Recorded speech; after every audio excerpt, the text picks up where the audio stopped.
Perkenalkan, saya Diva Naila Kurnia Agustin sebagai pewawancara dan rekan saya Sarah Karisa Haryanti akan mewawancarai Saya Arya dari kelas F10. sebagai narasumber kita pada sore hari ini. Sebelumnya nih Arya, kita mau tanya-tanya ya. Jadi bagaimana nih kabarnya hari ini? Alhamdulillah baik. Oke, lalu kesibukannya hari ini tuh ngapain akhir-akhir ini aja? Kalau akhir-akhir ini sih saya sibuknya untuk ikut organisasi, ikut-ikut lomba dan juga sekolah sih yang paling utama. Oh begitu. Lalu tadi kesininya naik apa? Tadi kesini saya bersama rekan saya naik Grab. Ya. Oh, oke gitu, baiklah. Jadi sponsornya Grab ya kali ini. Oh anjay. Ya sudah. Mari kita kembali ke topik ya. Oke. Nih, jadi topiknya kali ini tuh adalah kebebasan mengenai berpendapat. Apakah kamu sudah tahu seperti itu topik yang akan kita bahas pada sore hari ini? Insya Allah sih tahu. Baik, saya akan mengasih pertanyaan bersama rekan saya kepada Anda. Pertanyaan yang pertama ya, apa yang Anda pahami tentang kebebasan berpendapat dan bagaimana menurut Anda hal ini penting?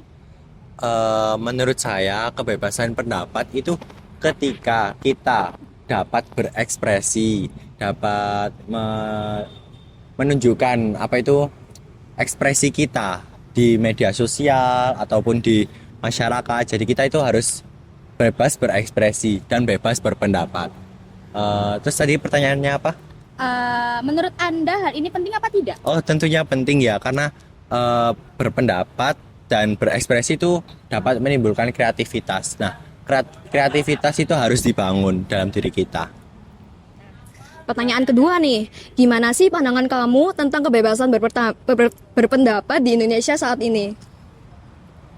Menurut saya sih cukup baik dan cukup tidak baik, karena di sisi lain kebebasan dan berpendapat kita itu masih dibatasi. Tapi di sisi lain kebebasan pendapat kita itu sudah cukup baik di Indonesia, karena kita mengkritik sesama teman kita itu diperbolehkan karena kita makhluk sosial. Namun yang agak saya risihkan itu ketika kita seperti mengkritik pemerintah itu seperti ada yang kurang dibebaskan gitu loh. Ya. Oke, lanjut ya. Pertanyaan selanjutnya, apakah kebebasan berpendapat menurut Anda harus memiliki batasan? Jika iya, batasan apa saja? Menurut saya sih bukan batasan ya, tapi menurut saya itu seperti kita harus tahu nih apa sih yang harus kita lakukan ketika bebas berpendapat. Tapi bebas pendapat itu tidak boleh dibatasi, karena ya itu tadi ekspresi kita, pendapat kita itu sebuah kreativitas kita. Jadi kalau dibatasi mungkin itu sangat membuat kita jadi tidak kreatif gitu loh. Baik. Nah, seberapa besar pengaruh kebebasan berpendapat dalam memperkuat demokrasi? Menarik nih. Jadi kalau kebebasan pendapat itu sangat kuat ya pengaruhnya sama demokrasi.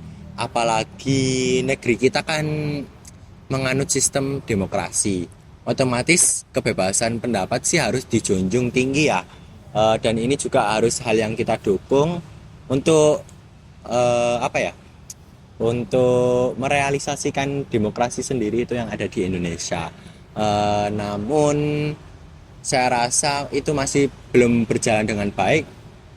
Oleh karena itu kita harus mulai nih dari sekarang ya, kita harus bebas berekspresi, bebas berpendapat, entah di media sosial ataupun di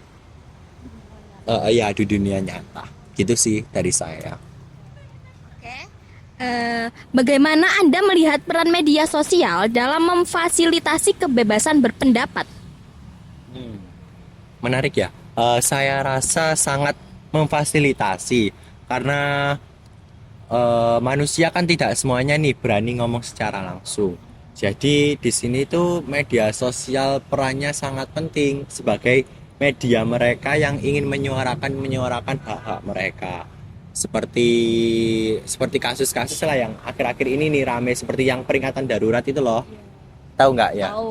Nah, itu kan juga salah satu upaya mereka menyuarakan pendapat mereka, menyuarakan hak-hak mereka. Seperti juga kan kita ini sekarang kan dalam upaya mendukung Palestina merdeka. Nah, di seperti contohnya ini di Instagram, kayak fitur yang teruskan itu kan ada kayak Free Palestine. Nah, itu juga salah satu sih upaya kita berpendapat agar Palestina itu merdeka. Jadi peran sosial media itu sangat penting sekali untuk apa ya, memfasilitasi kebebasan berpendapat ini. Karena kalau tidak ada sosial media ya kita hanya menggunakan cara-cara tradisional seperti kayak menyebarkan pamflet-pamflet, dan itu saya rasa kurang efektif karena yang melihat ya hanya orang-orang yang protes, tapi yang diprotes itu tidak melihat itu gitu loh. Namun kalau di sosial media nih bisa saja kan kalau kita ngetek orangnya, itu orangnya bisa baca. Jadi sangat penting lah media sosial ini untuk memfasilitasi kebebasan berpendapat kita. Nah, menurutmu apa dampak terbesar dari kebebasan berpendapat dalam kehidupan bermasyarakat? Menurut saya ya dampak terbesarnya itu ini bisa jadi hal yang negatif, juga bisa jadi hal yang positif sih. Karena kebebasan berpendapat ketika pengaruhnya terbesar itu seperti kayak dengan adanya kita suatu problem nih, semisal, nah kita itu bisa apa ya, meluapkan apa sih, menyuarakan di media sosial. Nah itu seperti pengaruh terkuatnya, kayak semisal ada suatu kejadian seperti demo itu kan juga pengaruh terbesarnya itu. Nah, demo itu juga bisa jadi hal yang positif, juga bisa jadi hal yang negatif. Tergantung kitanya, kita anarkis enggak nih kalau dalam demo. Jadi demo juga harus ada aturannya gitu. Menurut Anda, bagaimana kebebasan berpendapat dapat meningkatkan persatuan atau justru menimbulkan perpecahan? Saya rasa ya ini bisa dua-duanya, tergantung penggunanya. Kalau kita berpendapat secara positif, otomatis itu bisa menjadi media kita untuk bersatu. Seperti jadi ya kita tidak boleh membeda-bedakan ras, tidak boleh membeda-bedakan suku, karena kita sama manusia di derajat Tuhan. Namun juga kebebasan pendapat ini bisa menjadi hal yang buruk untuk ketika yang menggunakan hak itu tidak apa ya, tidak seperti tidak bertanggung jawab lah ya, seperti adanya rasisme, seperti adanya chauvinisme atau ultranasionalisme. Jadi itu sih hal yang buruk bisa terjadi. Apa pendapatmu tentang berpendapat oleh generasi muda di media sosial? Saya rasa generasi muda ini pengaruhnya besar ya, apalagi Gen Z. Mbaknya Gen Z ya? Iya, Gen Z. Mbaknya juga. Oh ya, sama, berarti kita sama-sama Gen Z. Jadi kaum muda atau Gen Z nih sangat besar pengaruhnya ke kebebasan pendapat, karena kita rata-rata pengguna sosial media. Jadi otomatis kita sih bisa sepuasnya ya kayak menyuarakan pendapat-pendapat kita di sosial media gitu. Apakah menurut Anda regulasi terhadap kebebasan berpendapat di Indonesia sudah cukup adil? Ini pertanyaan yang sulit ya, karena di sisi lain bisa dikatakan adil, di sisi lain bisa dikatakan tidak adil.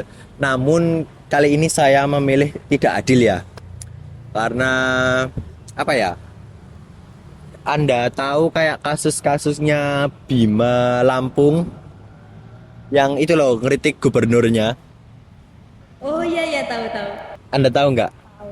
Ya, jadi itu sangat miris sih. Dia kayak menyuarakan nih hak dia sebagai rakyat Indonesia yang sedang berkuliah di Australia.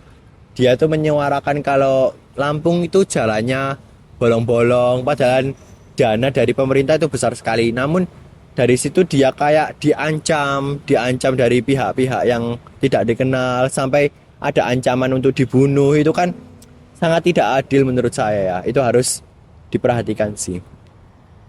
Oke, pertanyaan terakhir nih. Apa peran pemerintah yang ideal menurut Anda dalam menjaga kebebasan berpendapat?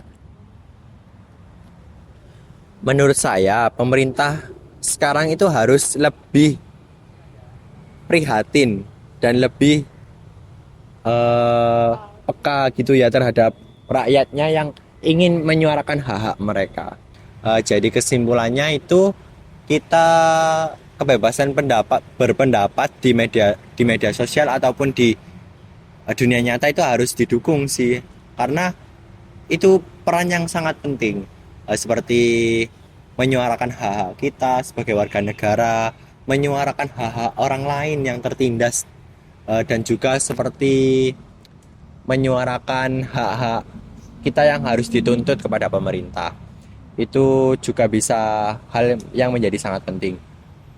Dan juga sih saya sangat berharap dengan adanya kebebasan berpendapat, kita juga bisa semakin bersatu nih satu sama lain. Jadi kita tanpa membeda-bedakan ras, tanpa membeda-bedakan agama. Jadi kita karena kita sendiri kan tinggal di Indonesia dengan lambang negara Pancasila. Nah, di Pancasila sendiri kan ada tulisan Bhinneka Tunggal Ika, berbeda-beda tetap satu jua.